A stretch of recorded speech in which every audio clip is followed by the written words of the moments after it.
Well, that's not creepy.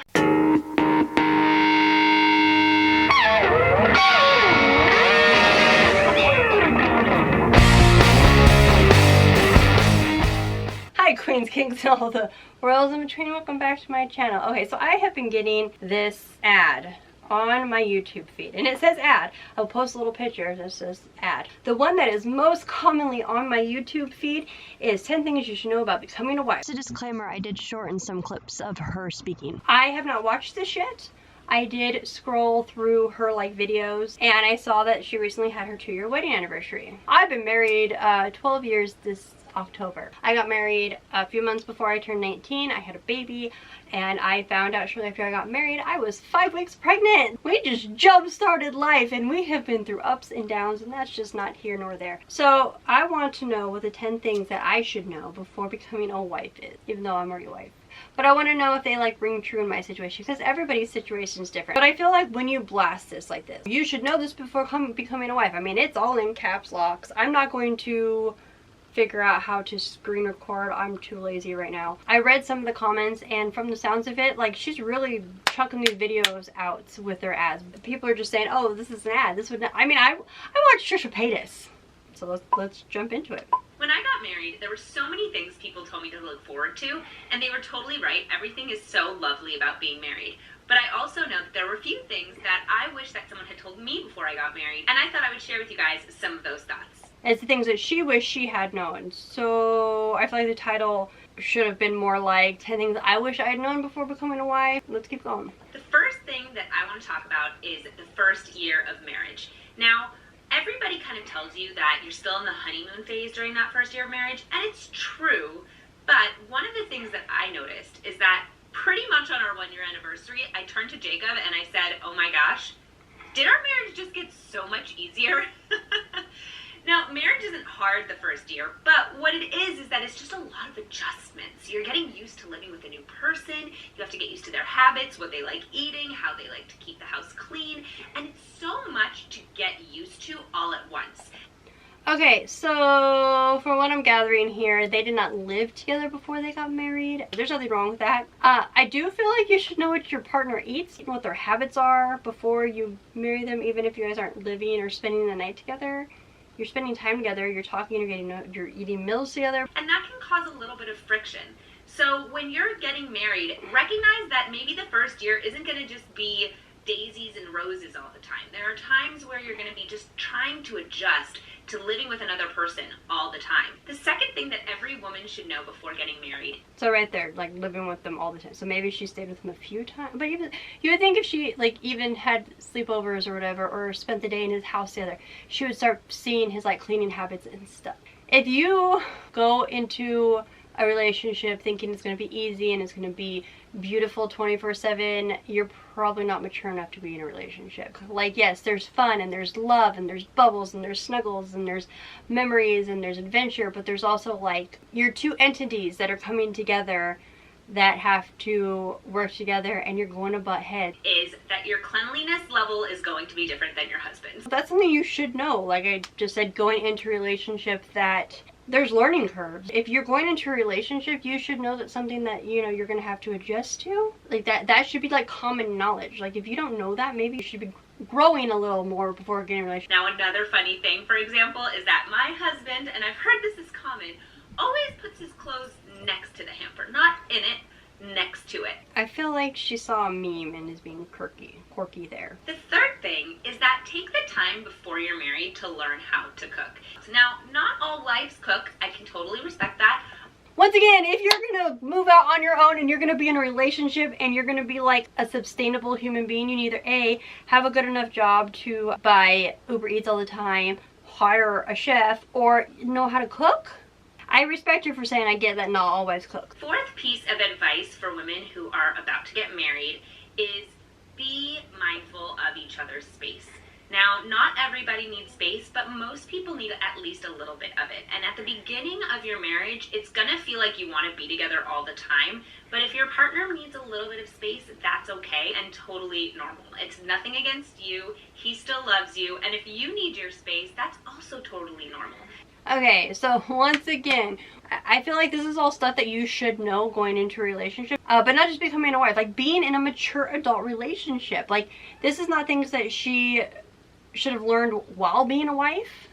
This is things that she should have already known prior. Distance makes the heart grow fonder. On this one, her point's good, like, yeah, you should know this, but if you don't know this, you shouldn't be getting married. Number 5 is to take care of your looks. Now, again, this might be, I guess, sort of controversial, but I don't think it is. I think it's really easy when you get married, because you're with this person and you know that they love you, to just not take care of yourself as much. And even for your own sake, that can start to feel a little bit bad. So for me, it's important to, shave my legs and to get my hair cut and to keep up with my makeup routine and just to keep yourself looking nice, because it means something to your husband and it'll mean something to yourself. I don't shave my legs in the winter. Honestly, they're kind of prickly right now, and the way I look at it is that's my prerogative, and me not shaving my legs isn't being lazy. I still wash my legs, but hair is natural, and they keep me warm in the winter. And if whoever the hell is like with me can accept that, then they don't need to be with me. Also, it's one thing to like, oh, I want to look nice for them and like, be a little special, but you shouldn't feel obligated to wake up every morning and put makeup on to look good for your significant other. They should roll over and see your messy bun fall into the side of your hair, makeup not on your face because you just woke up, and still want to give you a morning bang. Yes, still take care of yourself in the terms of like brush your teeth, take a shower, put on deodorant, like those basic things that are like good for your health. Wash your face, but you shouldn't feel the need to be like, oh well, I have to be clean shaven for my love, I have to wear makeup for him. No, bro, this is what I was born with. So keeping those things in mind and just trying to like look nice for your partner as if you're still dating is a really nice thing to do. Number 6 is it's okay to change. Okay, and you should look nice for them as if you're still dating. If you aren't comfortable looking a hot mess in your yoga pants and your messy bun while dating somebody, your marriage is gonna be so stressful of you trying to keep up this like perfect persona. It's okay to change for your partner. I know, how crazy is that to say?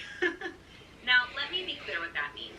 When you get married, your partner really wants the best for you and for the life that you're building together. And sometimes they may notice things about you that you could work on. And if they ask you to work on something, that's not a bad thing. It doesn't mean that they don't love you for who you are. It means that they love you for who you are and who you could be, the best version of yourself. And I think that the best marriages and partnerships and friendships are the ones where you're accountable to each other. So when I say change, I really just mean let your partner come to you and tell you that there are certain things that they're noticing that you could do better. That's okay, and maybe try and implement them. Of course, you have to be respectful to each other, and of course, you can do the same thing to your partner. You can say there are certain things that I think that you should improve on. But those are things that shouldn't be off the table. You should definitely be able to talk to your partner, and he should be able to talk to you. So yes, open communication is a very good thing. You should be able to talk to your partner. I feel like this one is one of those broad ones. You shouldn't feel the need to change for anybody else. You should only change for you. It's corrective criticism. I feel like she's understands that like, yes, you don't have to change, but at the same time she's like, but you should, as long as it's a positive. And like, be you. My 7th piece of advice is to make your house a home. Now, it is the nicest feeling in the world, at least for me, to go to Home Goods and TJ Maxx and home decor stores and just take my time to pick out things and decorate my house. And I think that my husband really appreciates that. Even if he doesn't really notice it at first, there's something about being in a home that is lived in by a woman. There's a really feminine vibe that you bring to your home that your husband wouldn't have without you there. So take advantage of that. Make his house your house and make it a home. Is that what you just said? Make his house your house and why can't it be our house? That one I'm kind of iffy on. Because I get like, putting your essence in a place when you're living there, or like when you move in together, you gotta put your styles together. I feel like she married a guy with plaid sheets and then, brought out daisies. Too, because it's warm and loving and cozy. Why can't a man's house that's not feminine not be warm and loving and cozy? 8th piece of advice is that you can still be friends with your single friends. I've heard from a lot of single women that they get really nervous when their friends get engaged and are getting married because they don't know if they're still going to be able to maintain that friendship. I can say from my experience being married, I have friends who are not married and we have definitely stayed in touch. And so I love being friends with everybody who I knew before I was married. So just taking the time to show your single friends that things don't have to change. Of course, they're going to change a little bit because you're going to have to go cook your husband dinner or hang out with him, or you're going to be on date night or whatever it is. But your actual relationship with your girlfriends doesn't have to change, and you can still go out with them every once in a while on your own. You don't necessarily have to take your husband along and have her be a third wheel. You can still go out with your girlfriends, just the two of you, and that's totally fine. Okay. First off, I like how the first thing she says is, oh, you know, it just things change because you have to go cook your husband. I don't have to cook my baby daddy's shit, okay? He can fend for himself. He's a big boy.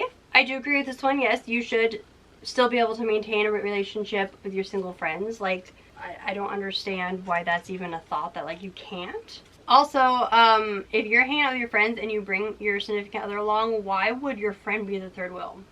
That really shows like where she places him no matter what the situation is. Number 9 is you should let your home be welcoming to your husband's friends. Now your husband is probably going to want his friends to come over sometimes, and you don't want it to feel like he's not allowed to, because then he'll feel like he has to leave his home to have his male friendships.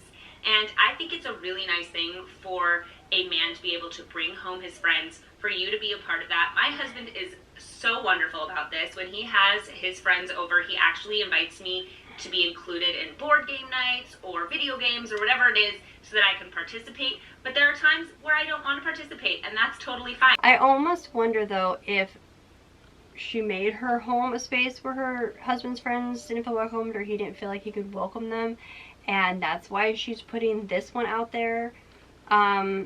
Friends are always welcome as long as they're respectful. Why is that even like a thing? Number 10, and my last piece of advice, is that it's totally normal to argue. Just make sure that your arguments are for a purpose.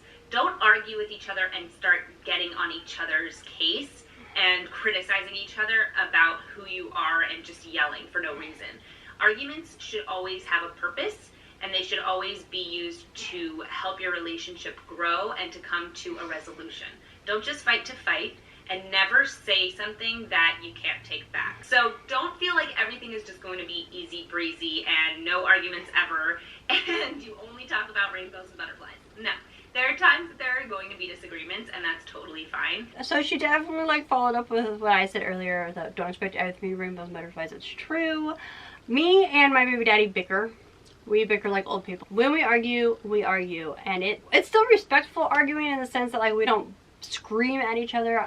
We have children in the home, so we do it behind closed doors. But I actually enjoy those arguments because A, it's a nice emotional release, because sometimes there's things that can bother you about each other that like build up, and B, the great makeup sex. Have a good argument, have some good makeup sex. Oh, it's like I understand the sentiment, but at the same time it's kind of unrealistic.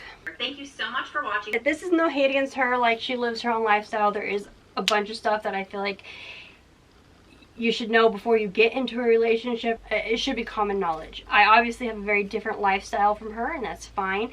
I honestly though, I really would like to like sit down and have a conversation with her and find out like what events happened that made her realize that she needed to know these things. Anyways, yeah, I just figured because it kept popping up, I might as well watch it and throw my opinion out there because I'm an opinionated bitch. Much love. Wow.